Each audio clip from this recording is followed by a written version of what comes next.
I need to fire an employee and I don't want to get sued. That's how it began with my client, Cliff.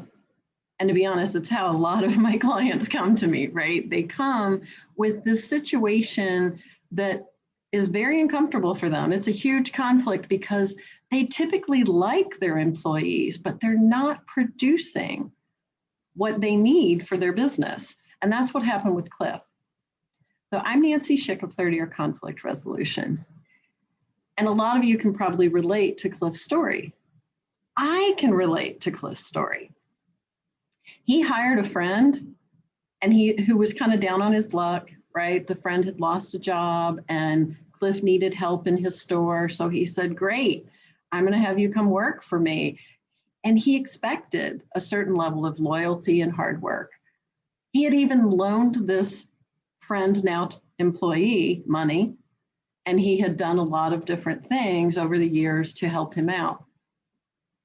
But he didn't get the loyalty he was expecting.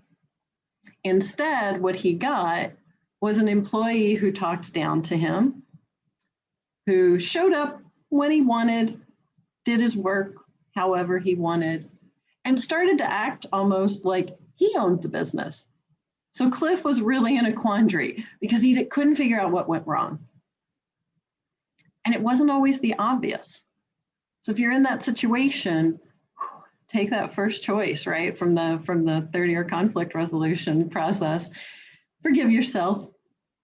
Here's what we learned as I worked with Cliff more. First, he had simply hired from a place of sympathy. And sympathy is not a great basis for making an employment decision.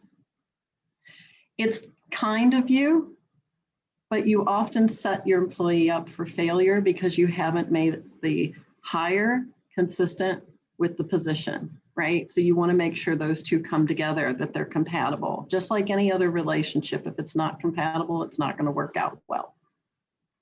Second, Cliff felt guilty about his success, especially in light of his friend's recent problems, which we later learned were self-inflicted. Right? So then third, Cliff didn't follow his own policies. And how many of us do that, right? We create all those policies and procedures, we do our employee manuals, and then we forget what's in them. So again, it's not always obvious.